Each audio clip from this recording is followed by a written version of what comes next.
Stupid wildlife keeps messing up my audio. Hey!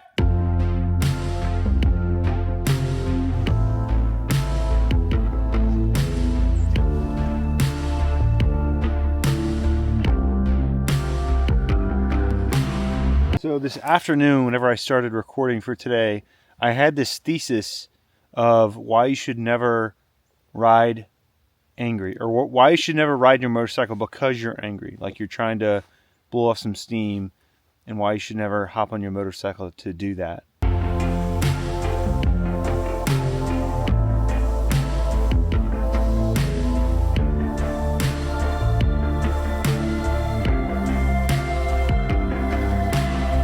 So this morning, my wife and I, we woke up, we had breakfast, we had coffee, and my original plan was to go to Charlottesville, which is about an hour, hour and a half ride away, because I needed to pick up a new hard drive. And so the day got started a little late for me from when I should have left to go to Charlottesville to go get the hard drive and to come back. And then I was going to film that entire process, and it was going to be about how to, you know, get the most range out of the live wire, stuff like that. That was the planned video. It was me coming back that started an argument this morning with her, because my idea for today's video was just completely different. It wasn't anything about this, but it was the conversation that we'd had that I got really frustrated about, and there was just common miscommunications, nothing big. I had like this little twinge of an instinct to just get on the bike and go, but I know that you should never get on the bike angry, because instead of focusing on riding, whether that's just enjoying the ride or, you know, being safe, focusing on what you're doing, the only thing that you're thinking about, and you can answer this if it's true, when you're angry, the only thing that you can think about is that you're angry. And so that usually causes a lot of problems, causes a lot of mishaps, causes a lot of mistakes.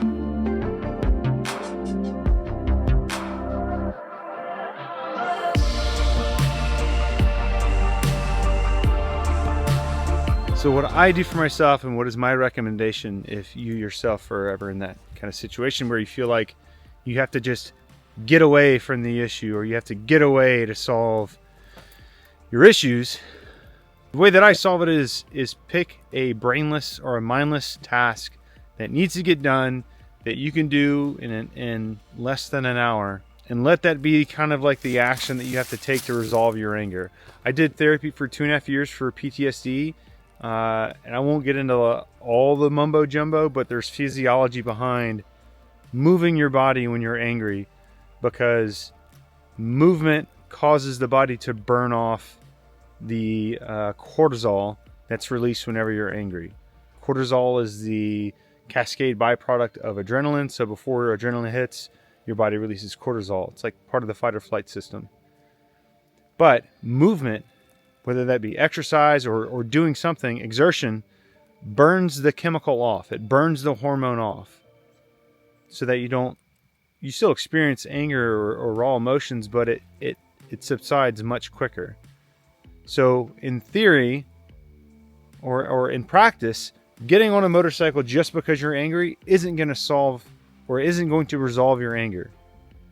It'll go away naturally over time, but it's not going to get rid of it.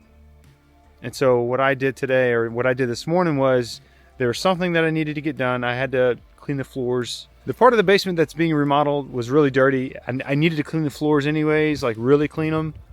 And so that's what I did instead, to kind of give myself a little bit of opportunity to calm down before I got on the bike. And by the time I got on the motorcycle, I was no longer mad. I was in a very calm state, and what that resulted in is that I enjoyed the entire ride. I enjoyed the ride so much today that when I stopped to film this monologue, I completely forgot what the monologue was. I had completely forgotten why I was mad in the first place.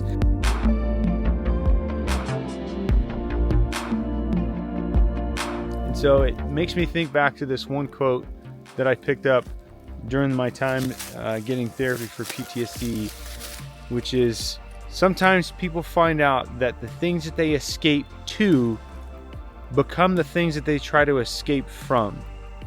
And it's just a way of saying, when you try to cope with things in a bad way, when you try to use a mechanism to cope in an unhealthy way, that eventually becomes so bad, or you become so dependent on that you're no longer functional. It's like why people that use alcohol to cope with their stress or their anger, why they may end up becoming alcoholics or some type of an addiction. I firmly believe that you can be addicted to running away from your problems. I think that you can be addicted to just using the motorcycle as a means to escape what the actual issue is. So I try to protect the enjoyment of the ride. So I try to resolve my angers so that I can just enjoy the ride for what it is, which is just a ride.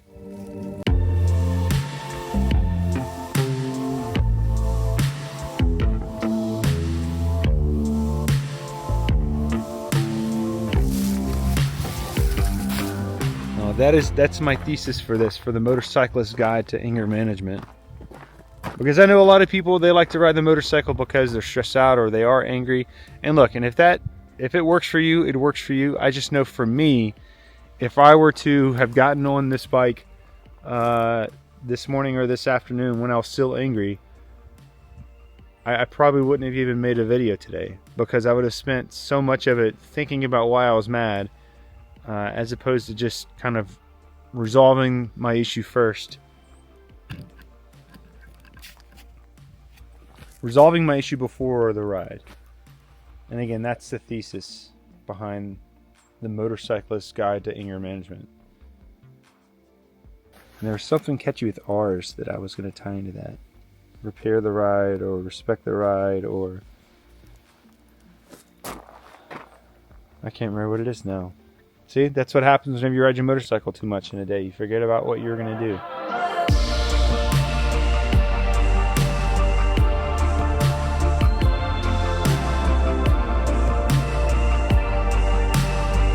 All right, as luck would have it, I packed up all of my camera gear, and then I remembered what the thesis was.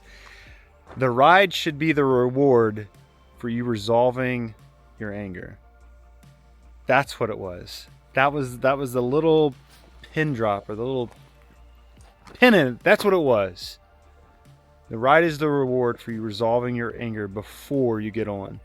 Think about how many times you've been mad and you've like hit your foot on something because there was some random object in the middle of the floor, or like there's always, what is it? Insult to injury. Like you're already mad, and then something else happens, and then something else happens, and then something else happens. And all those things happen. Like you don't kick your toe on the coffee table because the coffee table was in your way. It's been there the whole time.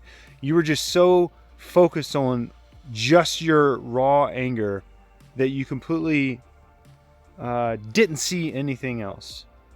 And those are the things that cause more accidents, or those are the things that cause more cause us to make mistakes. I got it. See you tomorrow.